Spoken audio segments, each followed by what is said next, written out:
Voici l'audio du commentaire concernant Matthieu chapitre 5, les versets 44 à 48.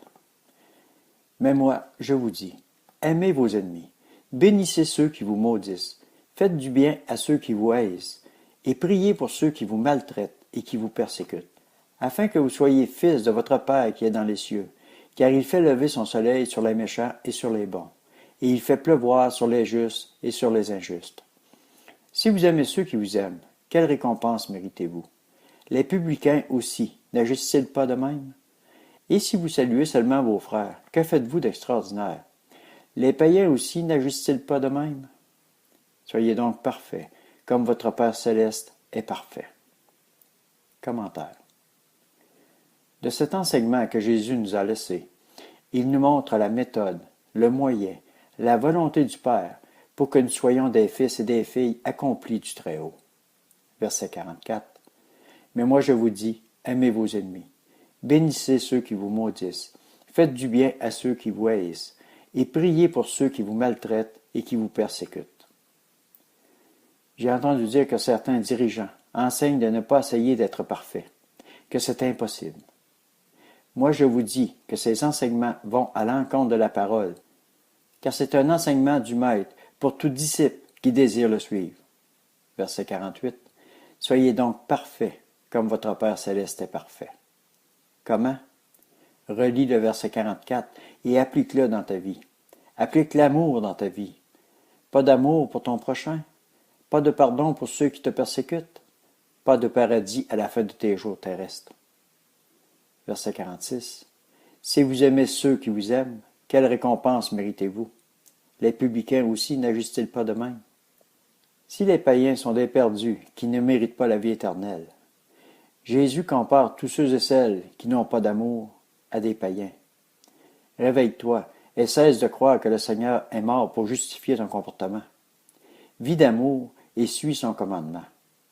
1 Jean chapitre 4, versets 16 et 17. Et nous avons connu l'amour que Dieu a pour nous, et nous y avons cru. Dieu est amour, et celui qui demeure dans l'amour demeure en Dieu, et Dieu demeure en lui. Tel il est, tel nous sommes aussi dans ce monde. C'est en cela que l'amour est parfait en nous, afin que nous ayons de l'assurance au jour du jugement.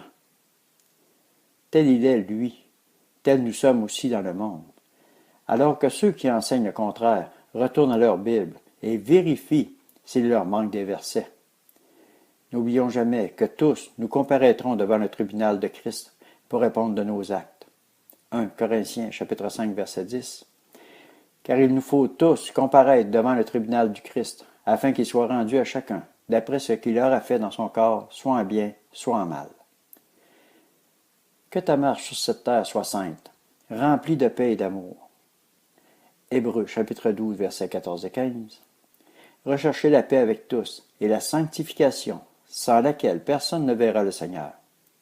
Veillez à ce que nul ne se prive de la grâce de Dieu, à ce qu'aucune racine d'amertume, poussant des rejetons, ne produise du trouble et que plusieurs n'en soient infectés. Regardons aussi le verset dans 1 Jean, chapitre 2, versets 9 et 10. Celui qui dit qu'il est dans la lumière et qui est son frère est encore dans les ténèbres. Celui qui aime son frère demeure dans la lumière et aucune occasion de chute n'est en lui. Alors que tous ceux et celles qui disent marcher pour le Seigneur, mais qui ont de la haine dans leur cœur, que tous ceux-là revisent leur position. Car vous marchez selon la chair, et non selon la volonté du Dieu saint, et de Jésus-Christ, qui nous a ordonné de nous aimer et d'être parfaits. Jean, chapitre 15, verset 17. Ce que je vous commande, c'est de vous aimer les uns les autres. 1 Corinthiens, chapitre 11, verset 31. Si nous nous jugions nous-mêmes, nous ne serions pas jugés.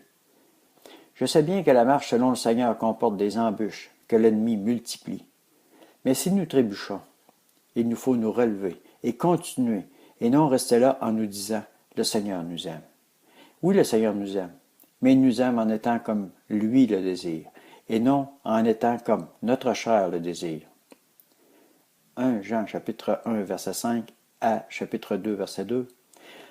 La nouvelle que nous avons apprise de lui et que nous vous annonçons, c'est que Dieu est lumière et qu'il n'y a point en lui de ténèbres. Si nous disons que nous sommes en communion avec lui et que nous marchions dans les ténèbres, nous mentons et nous ne pratiquons pas la vérité. Mais si nous marchons dans la lumière, comme il est lui-même dans la lumière, nous sommes mutuellement en communion, et le sang de Jésus, son Fils, nous purifie de tout péché. Si nous disons que nous n'avons pas de péché, nous nous séduisons nous-mêmes, et la vérité n'est point en nous. Si nous confessons nos péchés, il est fidèle et juste pour nous les pardonner, et pour nous purifier de toute iniquité. Si nous disons que nous n'avons pas péché, nous le faisons menteur, et sa parole n'est point en nous. Mes petits enfants, je vous écris ces choses, afin que vous ne péchiez point. Et si quelqu'un a péché, nous avons un avocat auprès du Père, Jésus-Christ le juste. Il est lui-même une victime expiatoire pour nos péchés, non seulement pour les nôtres, mais aussi pour ceux du monde entier. Que le Seigneur te bénisse.